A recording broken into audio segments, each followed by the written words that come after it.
Doy la bienvenida a don Javier Ortega Smith. ¿Cómo ¿Qué tal? está? Muy buenas Secretario tardes. General de Vox, para compartir con él el análisis y la opinión de las pocas cosas que el mundo de los Capuletos y de los Montescos nos pone sobre la mesa. Tuvieron la oportunidad en las cuestiones previas, donde se plantearon realmente de todos los colores y todas las posibilidades. Yo creo que se agotó absolutamente todo lo que se podía alegar en un procedimiento para intentar suspenderlo, para intentar volver al punto de la instrucción, etcétera, ¿no? Pero yo creo que eso no va a tener mucho efecto. La realidad es que, hombre, tampoco vamos a decir que la instrucción haya sido perfecta, pero lo que está claro es que existen unas pruebas sobre la contabilidad que no han sido conseguidas rebatir desde un punto de vista financiero, y van a tenerlo complicado. Ahora, yo no sé hasta qué punto las penas van a ser realmente importantes y hasta qué punto el daño que se ha hecho a lo que era la imagen de las cajas de ahorros, pues eso ya no tiene remedio. Es decir, la sensación de los españoles de que eso era un auténtico cachondeo, que allí tenían sobresueldos encubiertos. Unos están defendiendo la idea de que eran gastos de representación, otros decían que eran monumentos o que eran sueldo en especie. La realidad es que es poco justificable cuando empiezas a ver el tipo de gastos que eran, ¿no? En joyas, en relojes o en prostíbulos, ¿no? O sea que realmente es complicado. Fíjese, don Javier, estaba usted comentando una cuestión en referencia a la Fiscalía, que es cierto que la Fiscalía sorprendentemente no imputa los delitos fiscales. Yo estaba pensando, según escuchaba, en el mismo papel de la Fiscalía, que es la misma y que depende de la misma Fiscal General del Estado, cuando en el asunto de la imputación al secesionista Artur Mas decide no imputar el delito de malversación de caudales públicos, que lleva la pena de prisión. Casualmente, la misma Fiscalía dirigida en un caso o en otro. Y respecto a lo que está comentando de las cajas, es verdad que es absolutamente amoral y además probablemente ilegal lo que han hecho con las tarjetas, pero parece que nos hemos olvidado de ese otro papel que hicieron las cajas, controladas por todos los partidos políticos y los sindicatos. No nos olvidemos, porque ahí hay de todo, están todos los sindicatos, todos los partidos políticos y todas incluso la patronal. Pero no nos olvidemos de ese otro papel que hacían, financiando a los partidos políticos y condonándoles deuda, porque esa era la razón por la cual estaban ahí los políticos. No era esto, como diríamos, el chocolate del loro, lo que se llevaban con las tarjetas. Lo verdaderamente grave es todos los créditos que han recibido los partidos y que luego, por arte de magia, eran condonados. Ahí es donde ha habido una verdadera corrupción que no se está investigando. Bueno, sí, porque hay algunos que les interesa, que no les interesa ir a unas elecciones. Entonces, pues intentan forzar un poco la máquina, ¿no? Pero yo no sé si eso se va a materializar, porque lamentablemente yo a quien creo que sí le interesa ir a unas terceras elecciones es al gobierno de Mariano Rajoy, lamentablemente. Lamentablemente para el interés de los españoles, porque no es una situación... Sí, el único gesto que de verdad convencería a muchos votantes y afiliados del Partido Socialista sería que tuviera un gesto el Partido Popular y dijera que va a presentar otro candidato. Pero esa situación evidentemente no se va a producir. Así que yo creo que la línea roja que había marcado el Comité Federal del Partido Socialista de no pactar con Mariano Rajoy, pues yo creo que la van a mantener y no va a haber, desgraciadamente, más situación que la de volver a unas terceras elecciones, lamentablemente, por mucho que le tiren órdagos a ver si cuelan. Ya. Don Javier Ortega, ¿qué le ha parecido este pronunciamiento cualquiera que no atrevido? Claro, cualquiera que no conozca lo que hay detrás del pacto entre el Partido Popular y Ciudadanos, pues suscribe estas declaraciones. ¿Cómo no va a haber tolerancia cero contra la corrupción? Faltaría más, va a salir la presidenta de la Comunidad de Madrid diciendo lo contrario.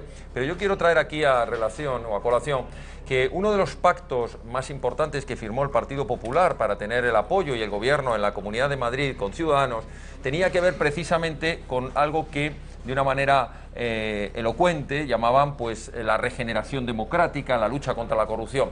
Y dentro de eso, el núcleo fundamental de ese acuerdo llevaba consigo una serie de medidas para despolitizar la justicia, para lograr que la justicia pudiera actuar con mecanismos eficaces, con medios suficientes y por tanto poder combatir la corrupción.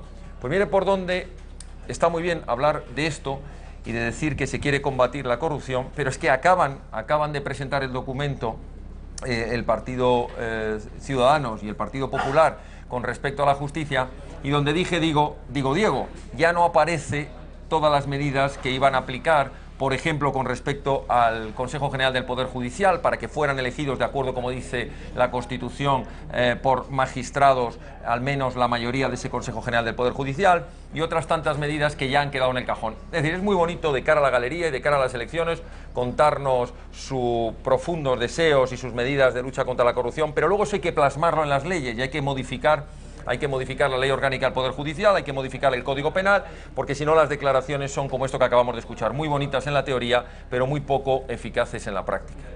Yo no me creo nada, Venga, Javier, no me creo nada porque Esperanza Aguirre es el permanente amago, el puedo y no quiero, y el amago permanente para estar dentro del partido siempre en una posición de una cierta fuerza. Porque esto mismo lo hizo en el Congreso de Valencia, dijo que iba a presentar una alternativa y no la hizo, después también dijo que iba a presentar una férrea oposición si finalmente pues no se ponían los candidatos que ella quería.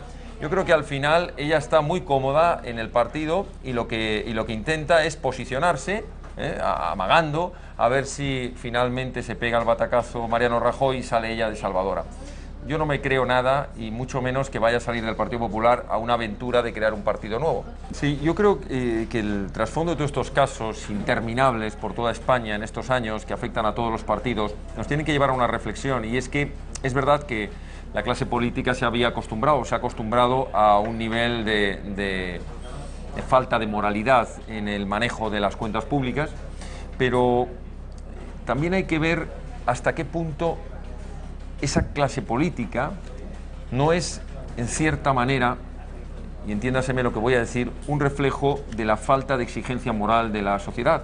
Porque al final vemos que se producen casos importantes de corrupción, pensemos en Andalucía, pensemos en Valencia y en Madrid, y en Cataluña, 4 puntos geográficos distintos. Los partidos que han estado implicados en esas comunidades autónomas en mayores casos de corrupción, Andalucía, el PSOE, Valencia, el Partido Popular, Madrid, el Partido Popular y Convergencia y Unión en Cataluña, no han tenido luego la penalización correspondiente en las elecciones. ¿Esto qué significa? Pues significa que, desgraciadamente para los electores, a los que estos políticos han estado robando dinero público, no parece que sea suficiente como para penalizarlos y privarles de que vuelvan a cualquier institución pública, a cualquier cargo público. Y esto realmente es preocupante porque nos hace pensar que la sociedad de alguna manera está tolerando y está aceptando lo que es una verdadera inmoralidad, lo que es en definitiva un pésimo ejemplo para las futuras generaciones, porque al final, si quienes están al frente de la nación, quienes están al frente de los ayuntamientos, de las instituciones, tienen un comportamiento tan deplorable, ¿qué le podemos exigir a las nuevas generaciones, a los chavales que están aprendiendo, que se están educando? ¿Qué le podemos exigir? ¿Cuál es el ejemplo? Pues es un ejemplo verdaderamente tremendo. ¿Qué tipo de nación es la que va a quedar después del paso de estas generaciones de políticos corruptos que han convertido a la política en algo verdaderamente deplorable, ¿no? ¿Qué hemos visto estos años, Javier? No se van de los partidos, no dimiten, porque aquí no dimite absolutamente nadie. Y ya lo que es peor, cuando no les queda más remedio porque los sientan en un banquillo, ¿cuántos realmente pagan la pena? ¿Cuántos han ido a prisión? Y lo más importante, ¿cuántos han devuelto un duro? Nadie. Políticos en prisión. Bueno, políticos en prisión. Preventiva sí, está Granados. Solo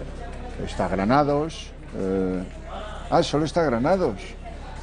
Sí, bueno, ha habido alguno más, pero... Sí, en algún momento ha habido alguno más, pero ahora mismo está solo. Es que yo el último dato que tengo de hace unos meses es que había 500 y pico imputados por delitos graves de corrupción. Realmente, bueno, si sumamos las cantidades de dinero, llevábamos ya 9.000 millones desde que empezaron los casos de corrupción a salir a flote. 9.000 millones. ¿Cuánto se ha recuperado? Si es que al final lo curioso es que no se recupera nada. Toda esta gente pasa por 4 telediarios, pero nunca termina apareciendo la fortuna. ¿Dónde está el dinero de los Pujol? Yo quiero saber. Para enfrentarse al terror, lo primero que hay que hacer es hablar claro y decir quién es el enemigo y qué es lo que pretende el enemigo. Y después buscar el medio de combatirlo. Aquí Europa está fallando en las 2 primeras cuestiones. No está queriendo ser clara, no está queriendo decirle a su población, no vaya a ser que tachen de islamófobos o de xenófobos a los gobiernos, decir la realidad. Hay una amenaza del yihadismo contra Europa.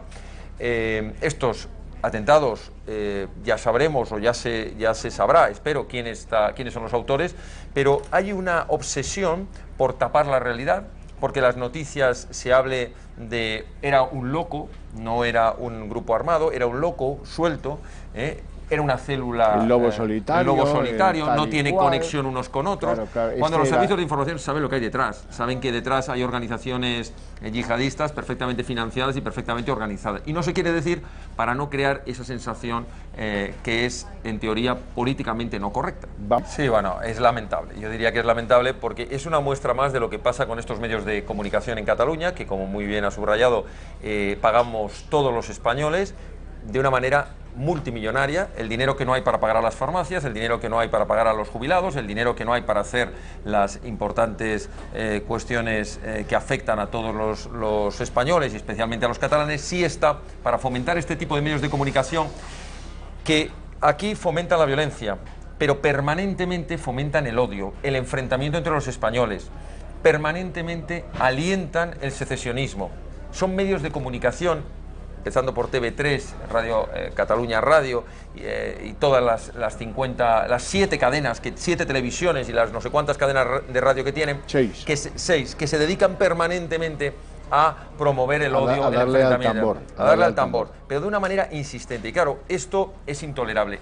Desde el Gobierno de la Nación alguien nos podrá decir, hombre, es que no podemos meternos en los medios de comunicación de una comunidad autónoma. Hombre, sí puede usted, sí puede y además debe decirles que ni un euro más para estas televisiones. Y si lo dedican, lo vamos a recortar de los millones de euros que en teoría les tenemos que pagar. Quiten ustedes dinero de estos medios de comunicación y destínenlo, ya digo, a pagar pensiones, a pagar a los proveedores de la Generalidad y a pagar las farmacias.